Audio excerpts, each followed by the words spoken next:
commandeered a local snow park and we're giving it the full Horizon treatment. Hi guys, Martin here with a look at the new Forza Horizon 3 Blizzard Mountain expansion on Xbox One.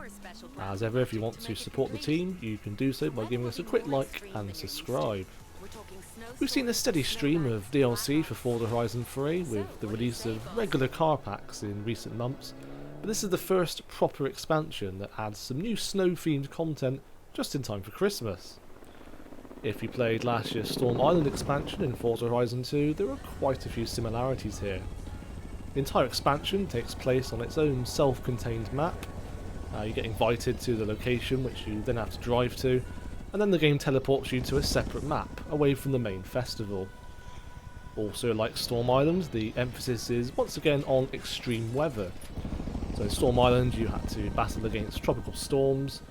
Here on the other hand, you face snow and blizzards. There's a variety of new cars included as well, designed to tackle the terrain, and of course some new game modes as well. One thing that did surprise me though is that you can't access Blizzard Mountain unless you've unlocked at least 3 festival sites in the main game, which seems like an odd move, preventing you from accessing content that you've already paid for.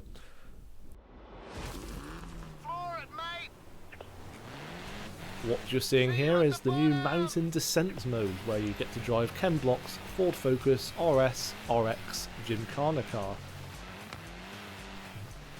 I particularly like the stunt at the start, where you get dropped by a helicopter. You do wonder if the developers were inspired by Trackmania Turbo, released earlier this year. So visually it looks absolutely stunning, but that's not really surprising given how phenomenal the main game already looks. There's some nice effects. You can see the snow gathering on the car, and your tyres leave grooves in the snow as well, which is nice to see. Imagine this to be pushing the Xbox One hardware way beyond its limits. So you can only imagine what Playground Games will achieve when the Scorpio is released next year. To put it simply, these new hill climb and descent events are fantastic fun, and easily the highlight of the expansion. I can't stress enough how exhilarating it is to trying to keep the car under control at speed, whilst trying not to plummet off the side of the mountain. It highlights the changing driving style too. Loss of traction means you spend more time sliding the car around, and it can be pretty tricky to tame in the snow, particularly if you're driving a rear-wheel drive car. You can notice the change in surface types as well, so when you drive over a frozen lake for example, you'll instantly feel the loss of grip. There's plenty of massive jumps just to spice things up too. In fact, it reminds me a lot of Dirt 2, it has that same sense of fun. The Blizzard Mountain expansion contains 9 new cars, including a new barn find. In addition to the Focus, you get a Lancia Delta, Lancia Stratos, and a Subaru WRX rally car, as well as a few racing trucks such as the Nissan Titan Warrior Concept and Ford F100 trophy truck. Not a bad selection by any means, but I did find the cars in the Storm Island pack just a bit more interesting. At the very start, the game suggests a few cars for you to try. I opted for the Audi Quattro because, well, why wouldn't you? I believe you can drive most, if not all, existing cars from the main game as well, and you can fit them with snow tyres, which I highly recommend you do because they're completely undrivable otherwise, unless you want to spend the entire game just spinning your wheels. Looking at the map, it's not massive compared to the main map in Forza Horizon 3, but there's still plenty to do. I would say it could do with a few more points of interest other than the main mountain. It does feel a bit empty at times compared to the core game. Interestingly, they've scrapped Forza Horizon 3's progression system, where you earn fans, and replaced it with a new objectives-based system. So in every race you can earn up to 3 stars. So in one event you might have to not only finish a race, but win it and perhaps gain a certain number of points, for example. So it can get very challenging. It's certainly a more hardcore experience than the main game, and even the AI seems tougher than before. In some races you may encounter full-on blizzards as well, as I brave the conditions in this Ford F100. Again, the effects are spectacular with the heavy snow and low lighting conditions, so you really have to concentrate, which makes for some intense races. Blizzards can happen randomly at any point when you're free roaming as well, which adds to the unpredictability.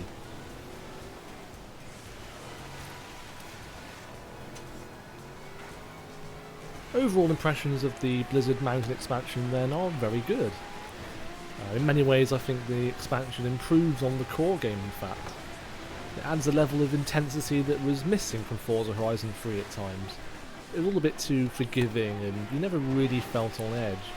Yet in Blizzard Mountain the loss of traction and the driving conditions means you're always fighting for control, and performing slides is very satisfying.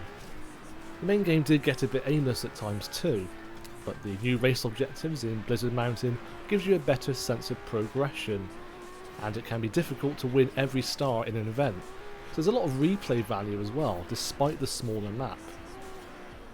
As I said before, I do prefer the cars in Storm Island, but in terms of gameplay, this adds a whole new experience to Forza Horizon, which is what you want from an expansion really. My only real gripe is the value for money is questionable. So the Blizzard Mountain expansion doesn't come as part of the Forza Horizon 3 Ultimate Edition, and that cost £80 at the time. This gave you a season pass, so having to buy a separate expansion pass just to access Blizzard Mountain, as well as another upcoming expansion, seems a bit much. Right now I'm not sure if the content really justifies the asking price for the expansion on its own. Other than that, this is a very fun and welcome addition to Forza Horizon 3 that will keep you playing for months on end. Anyway, I'm going to leave you with the rest of this race in the Ferrari F12. Do let us know how you're finding the Blizzard Mountain expansion in the comments below. And we'll have more on Forza Horizon 3 very soon.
Well, how do you like it? Makes me feel